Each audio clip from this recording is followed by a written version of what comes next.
Hello, everyone. Welcome to the live chat, and we have a guest with us today. And why don't you introduce yourself? Uh, Hey everyone, my name is Paul Simon. I'm a content designer with Turbine, working on Lord of the Rings Online.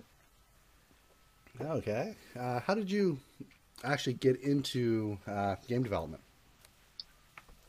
I started game development in college. I actually was looking for an internship my sophomore year and read about Turbine doing a job fair in Cambridge. And I went to the job fair, ended up talking to someone in qualitative assurance, and ended up getting on a list of college students who were interested in working at Turbine. And at that time, they were doing uh, a college co-op program, Hmm. and I was able to do a summer internship. And then I ended up going back the next summer, and then I actually took a semester off from college and worked up at Turbine. Ah, A what was it? It was a work study semester, and then just ended up sticking with it. so but how long did it take between the non-paid jobs at Turbine to an actual paid job at Turbine? I was actually getting paid the entire time. Ah, There's okay. there's a Massachusetts there's some law with Massachusetts where I think they had to pay me at least something. Okay, that's not bad then. So I was getting um, I don't remember what the salary was to start with, but doing the college co-op, I was getting paid and I was getting college credit for it, so that was good. Oh, yeah. Since you mentioned that you started in college, what was your degree that you were taking? Uh, Business management Okay.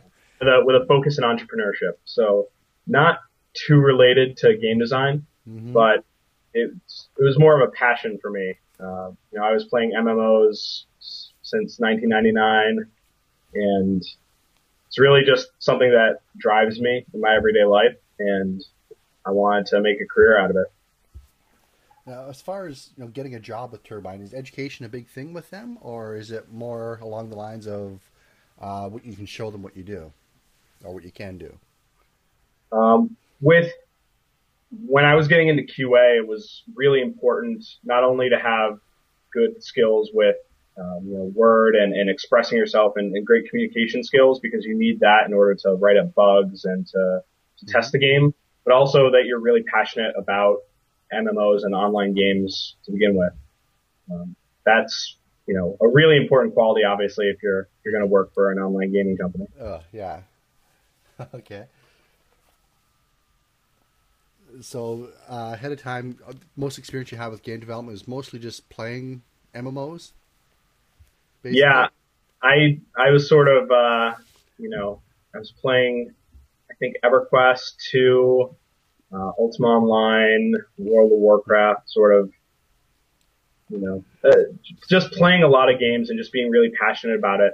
And I also had pretty encyclopedic knowledge of the Lord of the Rings, Okay. so that Yeah. really helped out when I was going. But I actually originally started testing for Dungeons and Dragons Online before they launched, Hmm. and then once I got in and they realized, hey, this guy knows a lot about Lord of the Rings, that's when I got moved over to the Lord of the Rings team. Okay. So would you have considered yourself a hardcore gamer prior Yeah, to this? definitely. Okay.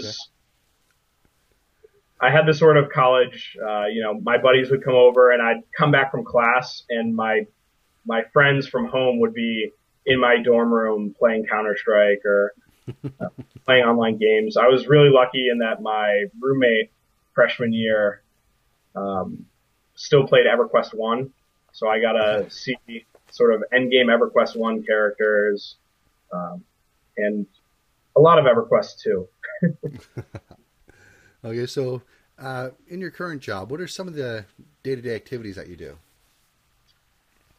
Right now, I'm on content development, so it depends sort of on the various projects that you're working on. Content is sort of, it's the quests, it's the feeling of the game, instances, um, it really depends on the sprint that you're working on, exactly what you're being assigned to do. Okay. So certain people on the team will be doing region quests, and other people on the team will be doing instances. Some people will be doing town color to, make the little guys patrol around town and make the world seem alive. So there's a lot of different things you could be doing, but in a day-to-day task, you could be writing quest text. You could be taking the structure of the quest that you want and putting them together. Some days are really boring, and all you're doing is doing work in Excel spreadsheets or copy pasting files to sort of get the basis of what you need. So a lot of the boring days will be, okay, time to open up Excel and make a spreadsheet, or get all the quests in order and all that, so that you can put all the pieces together to make the various quests and stories that you need to make. Well, so that degree did come in handy then. Yeah, well, the business side in terms of organization and communication are really important, because when you're coming up with an idea for a quest or a quest arc or an entire region, you need to be able to express that to your coworkers, to your managers, to anyone who has an interest in that. You need to be able to tell them why your idea is awesome and why you're going to do a good job implementing it. So it definitely had its uses. Well, approximately how many people are actually on your live team that you have to work with day to day, or at least communicate with on a day-to-day basis? Can you share that information? Or don't think I can share that one. Okay. Let me see. Okay, I've got some questions written down here, and we've actually covered a few of these already. So, what are some of the things that you feel are important to someone who's aspiring to get into game development? Obviously, being really passionate about game design is really big. Being able to distill an idea into the components that actually are going to make it fun is really important. So a lot of people have a lot of fun playing games, but understanding sort of the underlying values of what actually makes that fun is really important. Mm-hmm. And for me, making something simple that is effective and is clearly communicated is really sort of the best game design for me. So being able to simplify your idea into its base components and then presenting that as cleanly as possible. Probably. Okay, well, that's pretty much all the questions I had to ask. I'm going to open it up to the chat room if they have any questions they want to ask. Do you have the chat open by chance? Yep, I have chat open. Okay. If not, I could have read them to you. Okay, I see one person actually typing, so...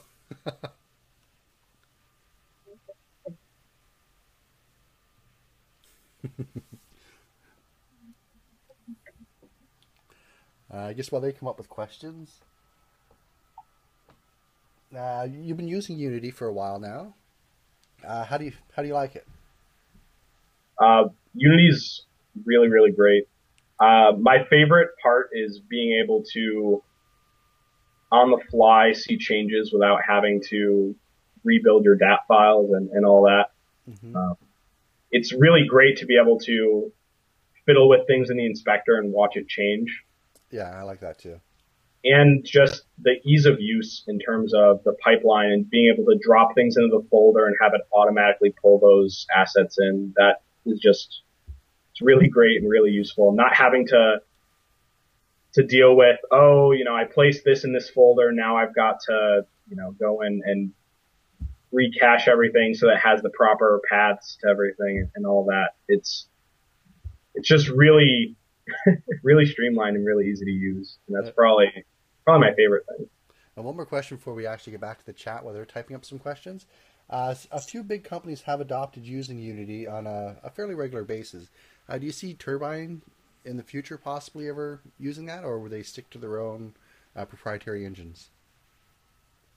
We put a lot of time and energy into the Turbine engine. We've been using it for 14 years now, so I can't speak to obviously what Turbine may do in the future, but we put a lot of time and energy into the Turbine engine. So Okay. Okay. Well, let's take a few of the questions in the chat now. So the first one, what is the math equation for fun? What plus what equals fun? 32. 32. What wasn't it? 42. The universal. Okay. Yeah, that's true. I totally just failed at the nerd card there. Yeah. For me, fun is anything that is going to engage the player. I don't know if there's a math equation for it, because obviously different people find different things fun. Mm-hmm. But I know for myself, one of my favorite things to do in online games is to have that sort of actiony feeling to them. So I'm a big fan of games like Torchlight or Diablo, where you're running around, killing stuff, collecting loot. The sort of the jackpot mechanics of random items are really engaging to me, which is why I love the tutorial series so much, because that's the the kind of game that I really enjoy. Well, that's kind of the feeling I was going for. I enjoy the older styles too. So let's move on to the next question then. Do you have an opinion on the future of browser-based gaming? I think that browser-based games, I really like them, and I think that they're definitely moving in the right direction. I think what's so great about them is the fact that you sort of have the instant gratification of not having to download something, jump right in and get going into the game. Whereas, a lot of these traditional MMOs, you're downloading or installing for hours, and it's sort of, you're going to have a lot of people churning out at that point. Mm-hmm. So being able to sort of get people right into the action is definitely huge. And obviously with Flash and Facebook and being able to do Facebook games, you have such a big audience you can reach. Yeah. That there's a lot of potential for browser-based games, and the industry is definitely expected to grow sort of by leaps and bounds. So I definitely see it.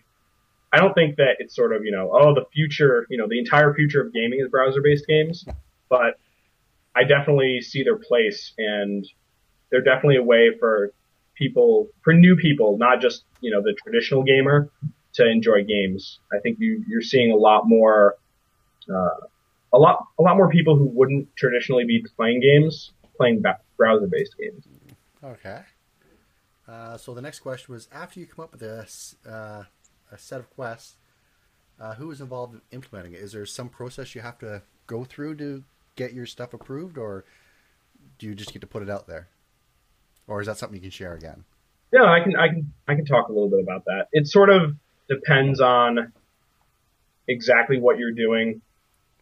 Sometimes you could just be doing a one-off quest where, maybe the region's already implemented, so you're going in and you're just making a single quest.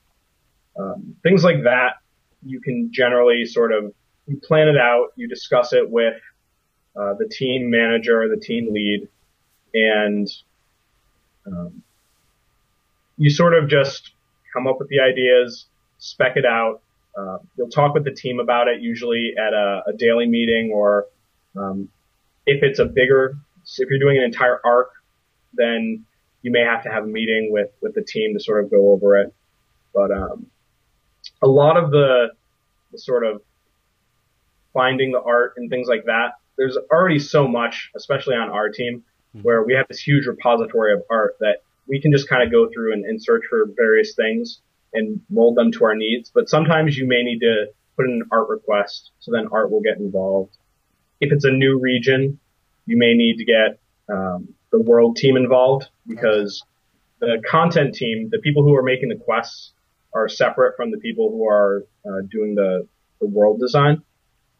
Okay. So at least for the most part, usually I'm not going to be the one going in and texturing down anything or modeling the terrain, as you can see from my prototype, the flat green plane.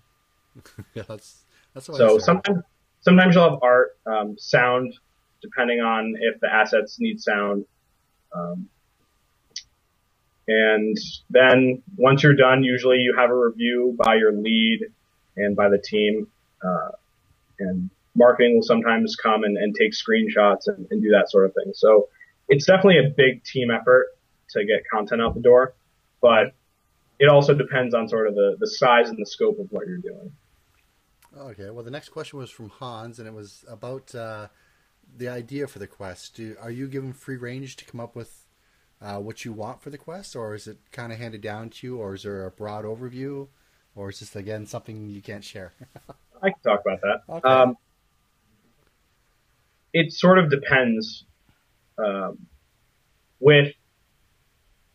With regions, generally, the region that you're working on probably is already predetermined for you. So Okay. sort of what region you go to next is sort of a higher level decision that, sometimes it resides with the team. But obviously management, marketing, all those people sort of have a say in what regions are going to get built. Oh, yeah, I can understand that. So for us, there's so much history with the Lord of the Rings that sometimes the quests will just write themselves. We also have an epic storyline, which is the main overarching story. The books, which, for people that aren't familiar with it. We have the books, and then we have our main storyline as well.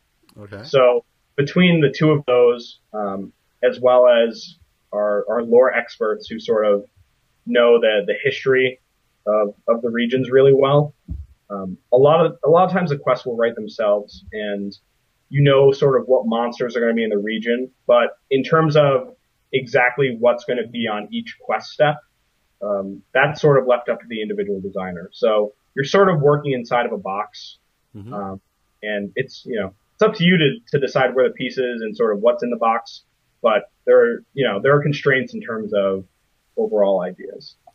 Okay, now looks like we have a couple more questions here.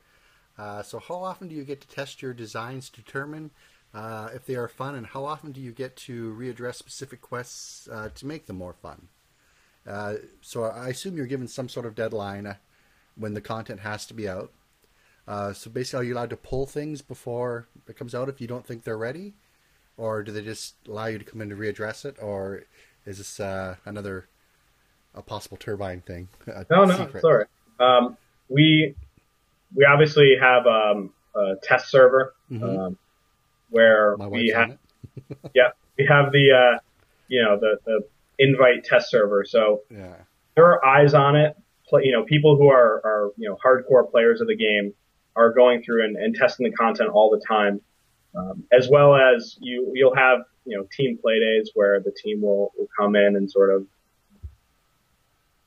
test out everything to make sure it's fun. So you have a lot of eyes on it before it goes out.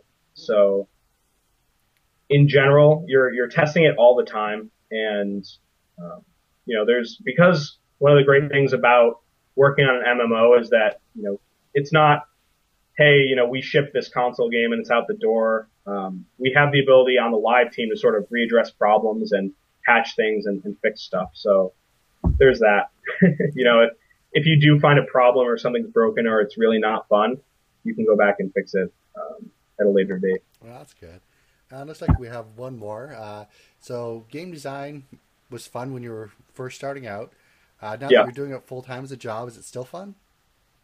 It's definitely still fun, but you look at things obviously a lot different when you're when you're designing a game. You definitely sort of feel that lag of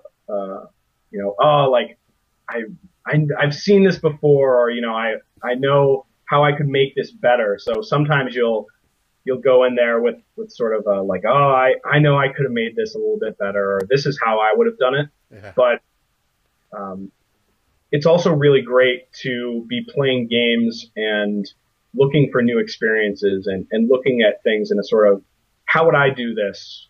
How would I implement XYZ content, and how would I make it fun? So sort of a more critical look at games.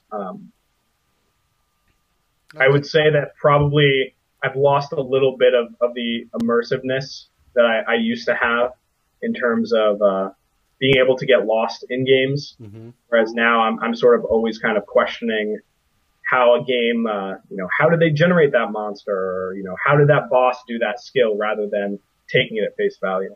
Yeah, I've noticed I've started doing stuff like that when I'm with a tutorial series. Like, what is the best way to implement, like the spawning of a mob or the changing of a weapon and stuff?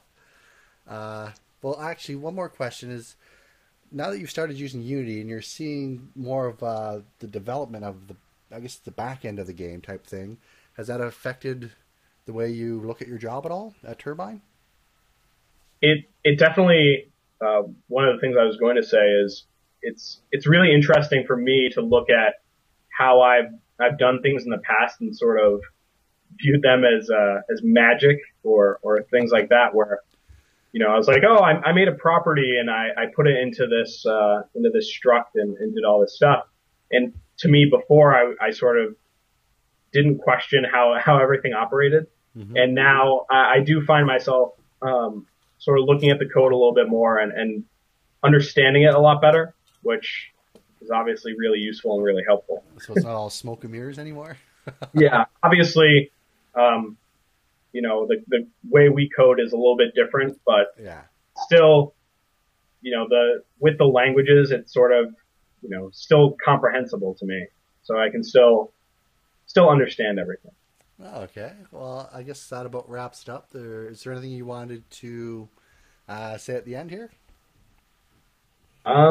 Just, thank you so much for the tutorial series, because it's definitely really helped me, and it's been a lot of fun, and I'm really enjoying it. So thanks for all the hard work you've been putting in. Not a problem. Now, do you have a website or anything where people can follow your day-to-day activities?